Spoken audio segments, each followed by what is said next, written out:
As Sicil stepped out of the office building into the cool evening air, a sense of responsibility weighed heavily on her shoulders. The events of the day had left her emotionally drained, and she knew that she could not postpone the inevitable conversation with Ethan any longer. The short ride to Ethan's place felt like a journey into the unknown. Sicil's mind raced with thoughts of how she would confess what happened between her and Sebastian. The soft glow of the lamps in Ethan's apartment painted a warm, inviting ambience, but Sicil couldn't shake the chill of anxiety as she stood at his doorstep. She raised her hand to knock, hesitated for a moment, and then finally let her knuckles tap lightly on the wood. The door opened to reveal Ethan, his eyes lighting up at the sight of her. His smile was warm, but the slight edge of concern in his gaze didn't go unnoticed by Sicil. "Hey, Sicil," he said, stepping aside to let her in. "This is a nice surprise. Come on in. Was not expecting you today. Looks like it's my lucky week." She walked past him, her arms wrapped around herself as though trying to keep the world at bay. Ethan noticed immediately, the furrow in his brow deepening. "Is everything okay?" he asked, his voice full of concern. "Come on, sit down." Sicil hesitated, her mind racing, before slowly sinking into the couch. She fidgeted with her hands in her lap, unable to look at him, the weight of what she was about to say pressing heavily on her chest. Ethan settled beside her, trying to read her, but she kept her eyes focused on the floor, her thoughts consumed by the words she could no longer keep inside. "I needed to see you," Sicil began, her voice barely above a whisper, the fear of his reaction lacing her words. "There's something I need to tell you."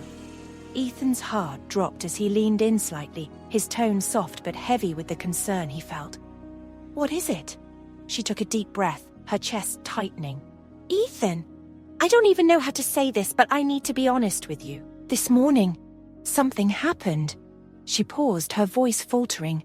"Yesterday, after we left your place, I saw something in Sebastian's eyes. There was this sadness, like he was breaking inside. He looked at us, and I could tell he was torn. He was deciding whether to leave me again and go back to his life, and I couldn't let that happen. I couldn't just stand by and watch him leave, not again."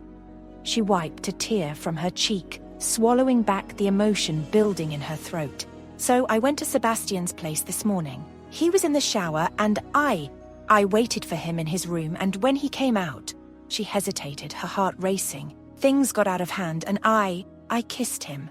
The room seemed to close in on Ethan as he processed her words. The silence that followed felt suffocating. His chest tightened, and for a moment, he didn't know how to breathe. "You kissed him?" he repeated, the words barely leaving his lips. His voice was strained, his body frozen in shock. Sicil nodded, her eyes brimming with unshed tears. "I didn't mean for it to happen. It wasn't planned. But it did. And now, I can't pretend it didn't." Ethan ran a hand through his hair, his breathing shallow. He leaned back, his gaze fixed on the floor as he tried to collect his thoughts. "I see," he said, his voice thick with pain. "I see."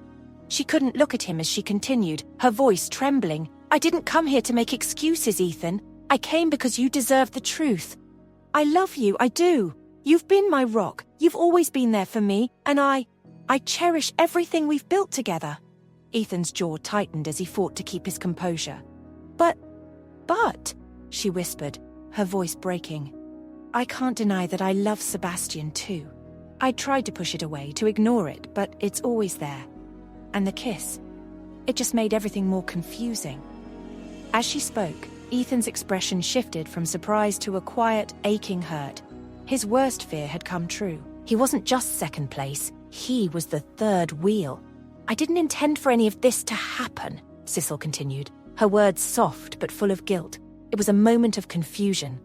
"I can't bear the thought of hiding this from you any longer." Ethan took a deep breath, his face hardening as the reality of her confession sank in. "Sicil," he said, his voice low, "you love Sebastian. You've always loved him. I thought maybe my love would take his place. But I was wrong." Sicil's heart cracked as she reached for him. But Ethan stepped back, the space between them now more than just physical. "I love you, Ethan," she insisted, her eyes pleading for him to understand. "I do, but I can't help how I feel.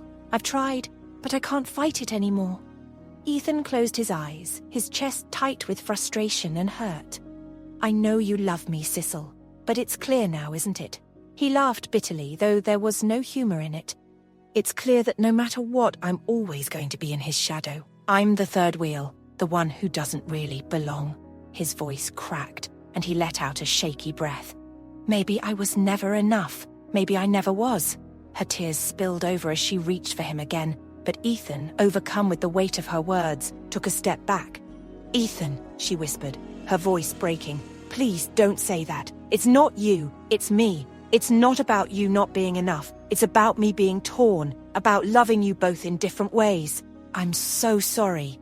Ethan turned to the window, his body tense, his face a mask of quiet anguish.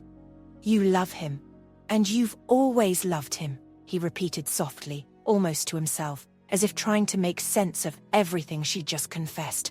"Maybe Dean was right after all. Maybe you will always choose him no matter what." He shook his head, unable to look at her. "Maybe I was just fooling myself." Sicil's heart broke as she stepped closer to him, her hand reaching for his, but he gently pulled away, his voice thick with emotion. "No, Sicil, please, I need time. I need to process this. This isn't something I can just understand in a single conversation. I need time to figure out what this means for me and for us." Sicil stood there, the reality of the situation settling heavily in her chest. "I understand," she whispered, feeling the weight of his rejection and her own guilt. Ethan's voice was soft, almost distant. "Maybe it was never meant to be," he said quietly, as if speaking to himself more than to her. Her eyes glistened with tears as she nodded, understanding what he was saying even if she couldn't accept it. "I'm so sorry, Ethan. I never wanted to hurt you." She turned to leave, the door clicking softly behind her as she stepped into the night, the cool air doing nothing to ease the burning ache in her chest. The city lights blurred in her vision as she walked away, but all she could feel was the emptiness that lingered between them, knowing that their love, once certain, was now a question with no easy answers. Ethan stood by the window, his silhouette outlined against the city's glow, his heart heavy with the weight of her confession. His voice, barely a whisper, echoed in the stillness of the room. As he saw Sicil leaving in her car, he thought maybe it was never meant to be. The night air felt different. A sense of remorse lingered in both of their hearts. The path ahead was uncertain, but the honesty between them was a step toward facing the complexities of their relationships, even though they both knew it would never be the same again. Her heart ached with the realization of losing Ethan, the person who had been her love, her support through every moment in the last 5 years.